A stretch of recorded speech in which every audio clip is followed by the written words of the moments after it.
Is this thing on? Welcome back to Big Mouth and fancy seeing you here. And you are welcome, my friends, and especially my enemies.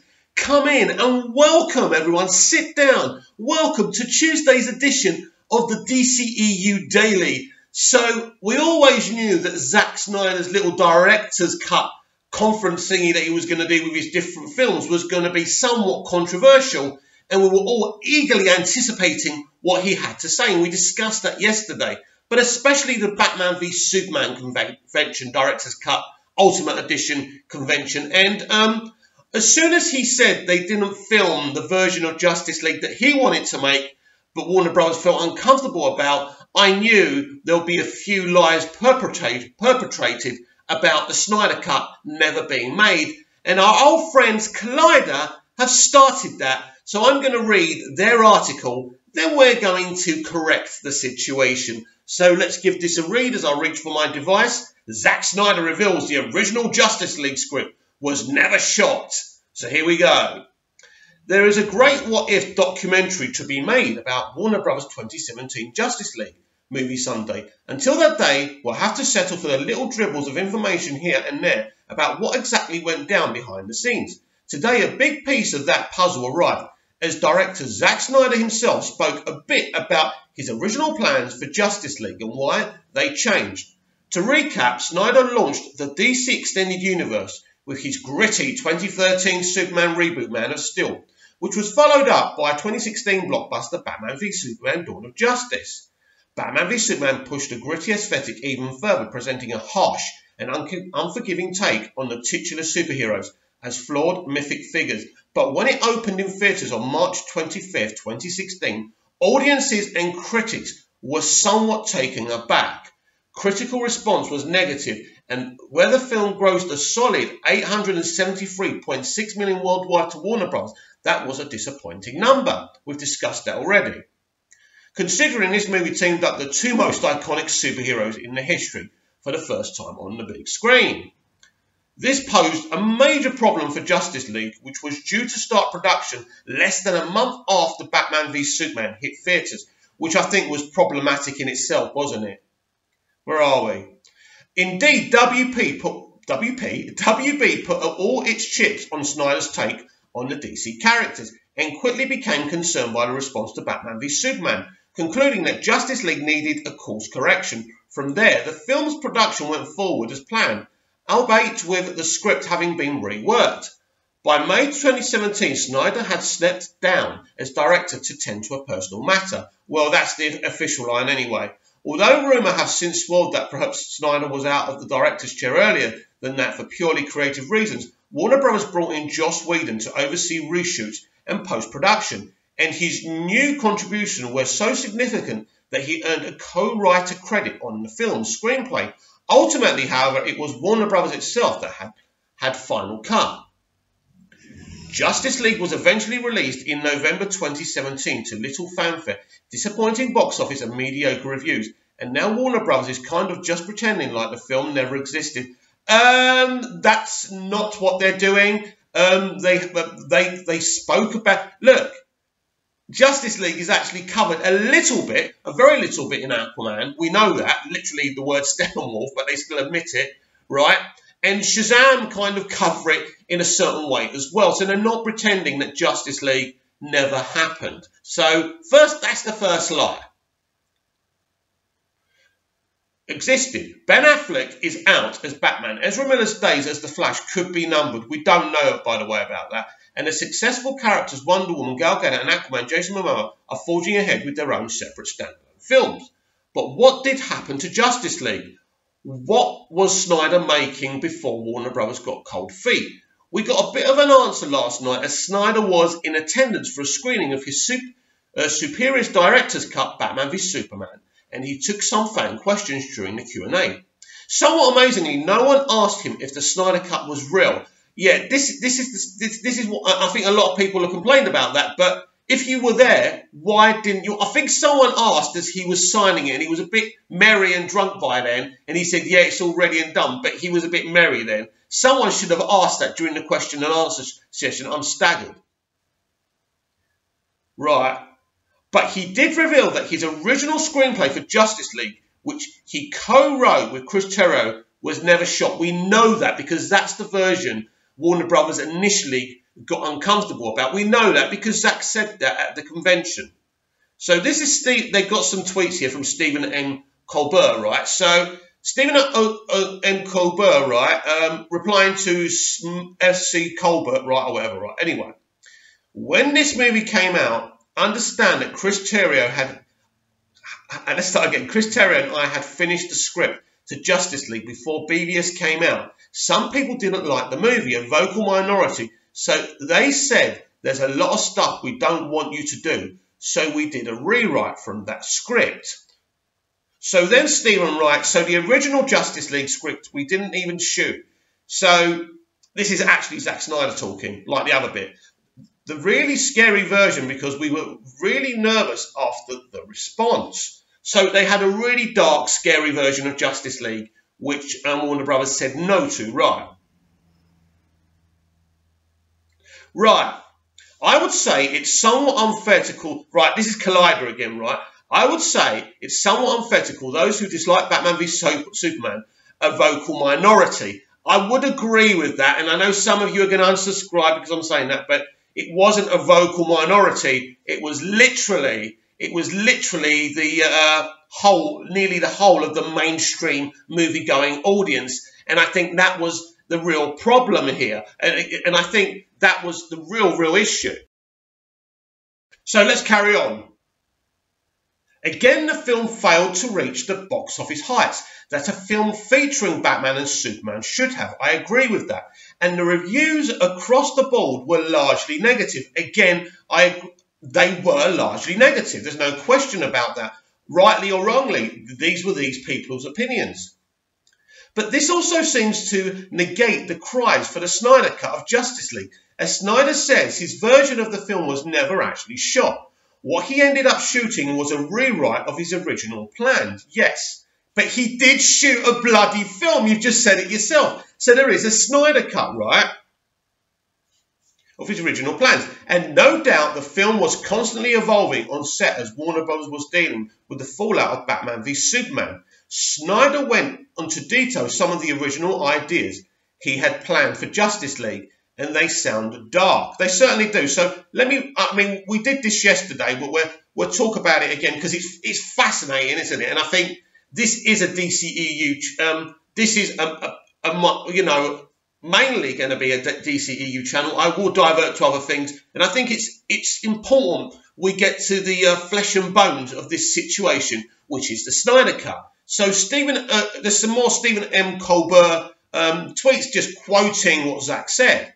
The truth is that the nightmare sequence in this movie is always something that I intended to explain, and we end up in a future Earth where Superman has succumbed to the anti-life equation, and there's a few surviving members of the Justice League, and a broken cyborg, and the broken cyborg was one. Working with Batman to send Flash back to warn Bruce, there was a scene in the trailer apparently. It didn't make into the movie where Bruce says Flash came to him and warned him that Lois was the key and something darker was coming. These are from Stephen Colbert's tweets, by the way, so I get mixed up a bit because I don't know why, but sometimes I'm not sure what are the quotes and what he's saying, but we'll carry on.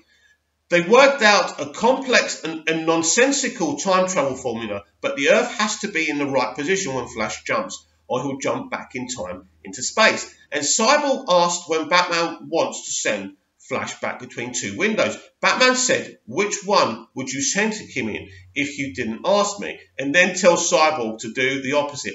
Darkseid was supposed to boom tube into the Batcave and murder Lois. Yeah, now I'm going to talk about that in greater detail actually, because I didn't yesterday, because I have got an opinion on that. So yeah, apparently Darkseid was going to, this is a Collider again. So yeah, apparently Darkseid was going to murder Lois and Batman was going to send Flash back in time to save her or something. It doesn't sound like Snyder expounded upon his plans for Superman, and I'd be curious to know where that was heading. Kevin Smith previously said, and this is true, that he was told Snyder's Justice League trilogy, now we were always told it was two movies, but I've told you about this before, would have gone cosmic for the sequel, Heading to Apocalypse, which would have been awesome, with Justice League 3 focusing on a last stand against Darkseid. But again, that's all hearsay, and Snyder didn't appear to confirm any of those plans during his panel Q&A, which is interesting. There's things I don't trust Kevin Smith about, but I believe him about this, to be honest with you. There's some things when he's kind of saying he loves everything, that's a problem to me, because he's involved in the industry, he's involved with Disney, he's involved with Marvel Studios, he's involved with DC and Warner Brothers. But in what he's saying here, I do agree and I do believe him. As I said at the top of the piece, there's a great documentary to be made about the conception of and the making of Justice League, perhaps even the entire Snyder version of the DCEU, when the time comes, that you can get everyone on record. Until then, little tidbits like this are mighty curious, yeah? Especially when they come from Snyder himself. I'm no Snyder acolyte yet. Nobody at Collider is a Snyder acolyte, we know that. But I do think Warner Brothers made a mistake in trying to reconceive Justice League. Agreed. When the film was already that far along, they should have just let Snyder's full vision stand for better or worse and release his full version. And by the way, his full version would have made more money. Full vision, should I say. At least that would have been interesting, as opposed to the watered-down, personality-less Justice League we got. Alas, now it's simply another what-if scenario we'll never see to fruition. This is interesting because that is it. So that's the first time I'm reading that article. So this is the problem, I suppose. So the title of this article says, it looks like the Snyder Cut may have not existed. But when they go into it, they're just talking about what Snyder said and about what ifs. So actually, Collider actually gave us a really good article, and they're not really saying in that article that the Snyder Cut doesn't exist. It's literally a clickbait article, and I've fallen for it, and I've done a video about it, hook, line and sinker. But I think it was a good article to read anyway, and I hope you enjoyed me reading it. Now, we need to get into the flesh and bones of certain things. I agree with what he said. They should have just let him do his 5-art plan, because they still would have made money, but they're greedy. They want to make the highest capacity. They're a business. They want to make the highest capacity of money they can. I discussed this yesterday. Now, this kind of injustice storyline that he wanted to go with is very dark. Now, a lot of fans, and not just Snyder acolytes, would have loved this. But the problem is, universally, people who know nothing about comic books or Superman or DC characters would have enjoyed it.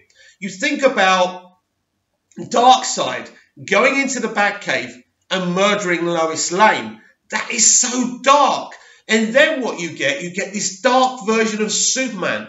And not me necessarily, but I think so many people, so many Superman fans, so many diehard Superman fans, many of the mainstream audience want this inspirational Superman.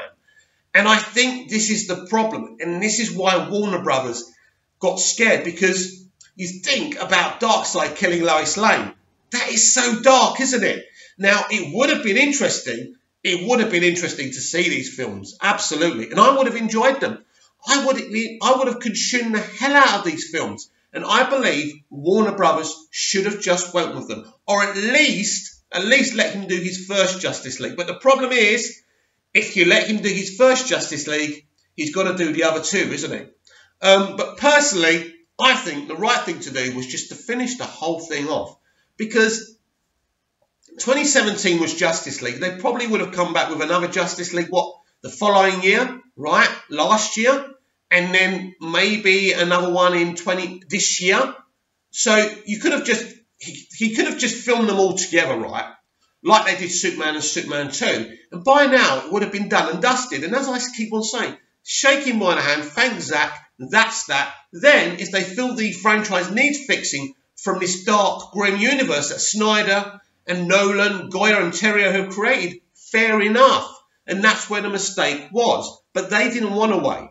They didn't want to wait. They said, let's water this Justice League down and let's move away quickly from it and do what we want to do. And now they're going the kind of direction that they want to go in. They're going in a direction that basically capitalizes on every member of the audience, and it gets them more money. We've seen it with Aquaman. It's working. As a business model, the DCEU is now working.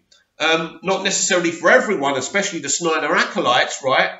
But as a mainstream movie situation, this model is working, and it will carry on to work. And I hope that once they get people to trust them again, they can make different types of films, and they're not all just like funny, you know, sweet movies. I want to see those type of movies, but I want to see this kind of stuff that Snyder was going to do.